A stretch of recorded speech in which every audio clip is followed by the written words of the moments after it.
नमस्ते जी। यज्ञ का जो अनुष्ठान चल रहा था उसका क्रम हमारा पूरा हो गया है। आइए आज हम यज्ञ पर चर्चा करते हैं। यज्ञ करना कैसे वैज्ञानिक है, यज्ञ क्यों करें।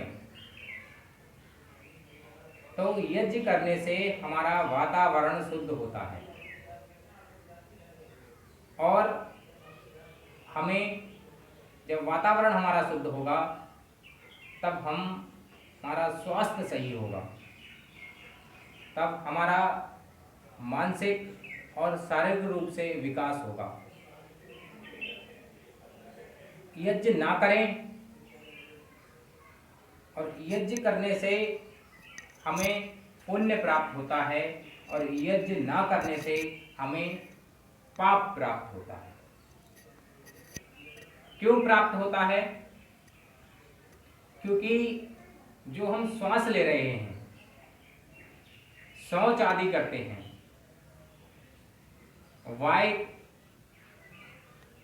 मोबाइल आधुनिक यंत्रों का उपयोग करते हैं, तब हम वातावरण को दूषित कर रहे हैं।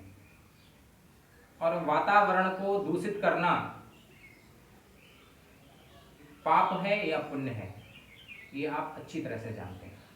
वातावरण को दूषित करना पाप है और वातावरण को शुद्ध करना पुण्य है।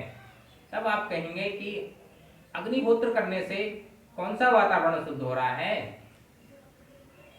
तो कोई भी पदार्थ हम अग्नि में डालते हैं उसका सामर्थ्य हजारों गुना बढ़ जाता है। कैसे? एक मिर्च लीजिए, एक मिर्च एक किसी व्यक्ति को खिलाइए और वही मिर्च आप अग्नि में डाल दो। आपके घर में 10-20 लोग भी रहते होंगे तो 10 और 20 लोग भी धांसने लगेंगे एक मिर्च से, क्योंकि उस मिर्च का अग्नि में डालने से सामर्थ्य हजारों गुना बढ़ गया है। और एक मिर्च किसी एक व्यक्ति को जो खिलाई थी उसका असर केवल एक व्यक्ति पे दिख रहा था, अब उसी मिर्च का असर 10, 20, 50 लोगों पर दिखने लगा है। इसका मतलब उसका सामर्थ्य बढ़ा। इसी प्रकार से हम इसमें घृत डालते हैं, सामग्री के रूप में जो भी पदार्थ डालते हैं हम इसमें, वो उसका सामर्थ्य हजारों गुना बढ़ जाता है। इसी प्रकार से कोई भी पदार्थ आप अग्नि में डालें उसका सामर्थ्य बढ़ जाएगा, तब हम वातावरण में जाकर घुलता है और वातावरण को हम शुद्ध करते हैं।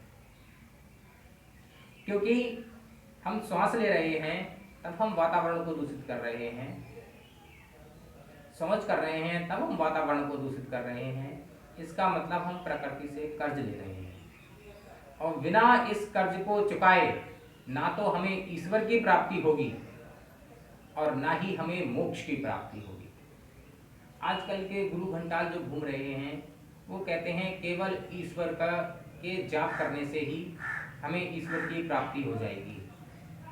तो आप ये बताइए, तब आप ये बताइए कि कोई भी व्यक्ति लगातार किसी साहूकार से कर्ज लेता रहे और उसको चुकाए ना, तो एक समय ये आएगा कि वह साहूकार उसके लिए कर्ज देने से मना कर देगा।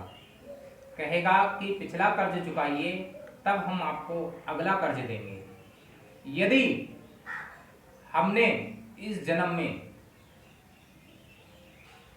प्रकृति को दूषित किया और उसको शुद्ध करने का कोई उपाय नहीं किया, तब हम एक कर्ज लेकर जाएंगे यहाँ से और उस कर्ज को बिना चुकाए हमें ईश्वर की प्राप्ति कैसे हो जाएगी आप समझ सकते हैं।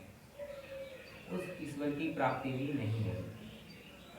हमें मानसिक रूप से और शारीरिक रूप से अगर स्वस्थ रहना है तब हमें योग और यज्ञ की प्रक्रिया को अपनाना पड़ेगा। ये वैज्ञानिक है, ये वैज्ञानिक विधि है। आप विरोध कीजिए, आप किसी भी धर्म संप्रदाय मत पंथ से हैं, धर्म तो एक ही होता है, किसी भी संप्रदाय से हैं जिसमें पूरे समाज का कल्याण हो रहा है, आप उस प्रक्रिया को अपनाइए, उस प्रक्रिया को मानिए। उसमें समाज का कल्याण नहीं हो रहा है, उस प्रक्रिया को मत मानिए। तो यज्ञ करने से समाज का कल्याण है।